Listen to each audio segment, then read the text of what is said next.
Hello, and thank you so much for attending again today. Again, I'm Dr. Ayana Cummings, and today we'll be talking about how to take a deeper dive into what it really means to be an inclusive person, an inclusive leader, an inclusive strategist, an inclusive change agent, as we are so likely to be champions of change and all of that. The concept of inclusivity did not enter into the diversity, equity, and inclusion space until about the 1980s, if not the early 90s, when it began to unfold as manifesting this concept that beyond diversity, when you get into these aspects of engagement and retention, particularly of marginalized groups of people, without inclusivity, you're going to see what we refer to as revolving doors of diversity, sticky floors, broken staircases, glass ceilings, concrete ceilings for African American women and women of color, and so forth. And so inclusivity is something that is added to, like a building block, upon diversity. So you think of DEI as what I've heard as an equation where you have the input of diversity, and inclusivity is on the opposite side of that as an output of something that comes in between, a mechanism, a pathway that leads you to the inclusivity. Now, representation is only the start. Until you have defined how to create more equitable and inclusive systems and structures in an organization by way of, for example, things like governance, employee resource groups,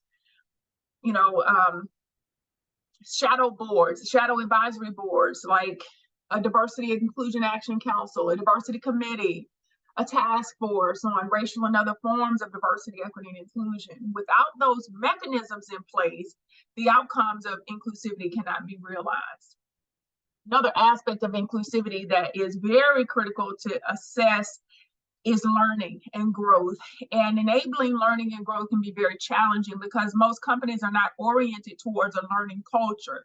Most organizations are oriented towards, hey, we're experts, we're the best, we're the most competitive, the most outstanding in any given field. And we define our best practices. We define internally what it is that is going to propel us forward. And that does not drive innovation. It does not drive this concept of adaptability, ability to, for example, scan one's environment for whatever the zeitgeist of the day might be under dynamically uncertain constraints, and then adapt to those demands and constraints. And those contingencies where sometimes we don't even define a problem properly in an organization, and we go down a rabbit hole path looking to solve for something that is not even the complete universal problem set, can be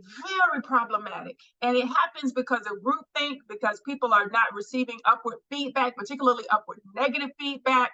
It happens because people do not have mechanisms in place to course correct when they learn there's a problem or error that has arisen. No one wants to take accountability. No one is responsible enough to stop a problem from snowballing into a major problem. If you look at, for example, the NASA Challenger incident, where the NASA shuttle had severe problems prior to being launched. When the Challenger was launched, the O-ring problem was something that turned into a snowball because no one wanted to listen to a group of engineers who internally said to them that we cannot guarantee that these O-rings are going to be operable to get this shuttle to space.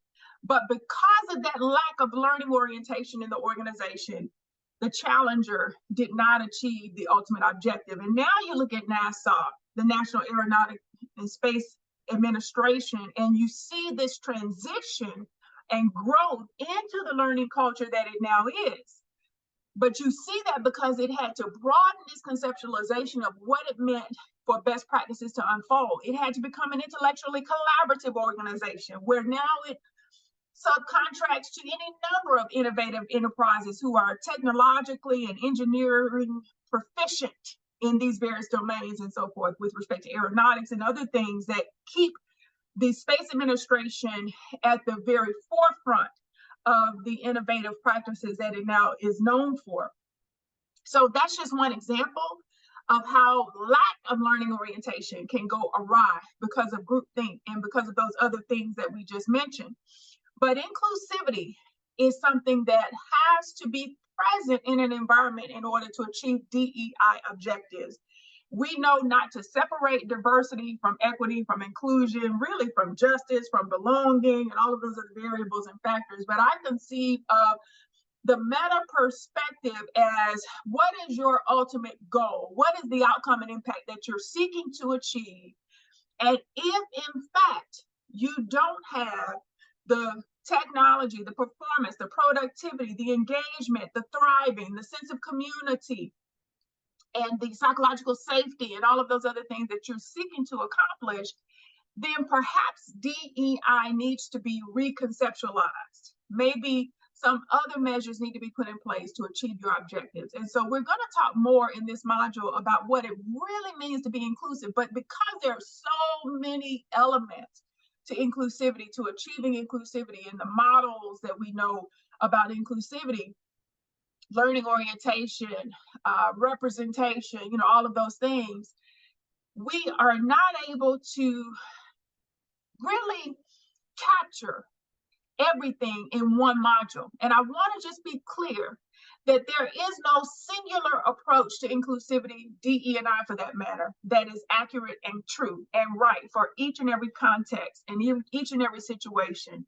It's important that we understand that this is an evolving domain. It's something that is going to have to live and breathe like an organic mechanism, or organic being, I should say, in an anthropomorphic sense, in order to be effective at accomplishing the tasks set before us as DEI champions and change agents. And I say that because we're in a critical period of opposition, dynamic uncertainty, threats to the security of people's jobs and livelihood.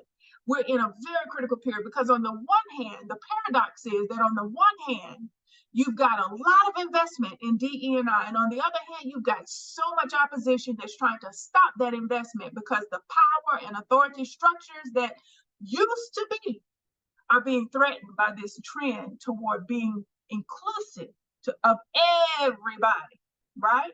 And we're not excluding. We're not saying it's only one group of marginalized people or oppressed people. We're saying everybody is going to come along on this journey.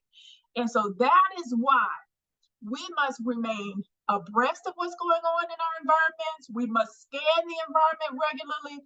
We must continue to be attuned to the needs of the people that we serve. And without that fine-tuning of our approach each and every step of the way, not being bogged down in rigidity and status quo, but being capable of innovating at every step in the journey.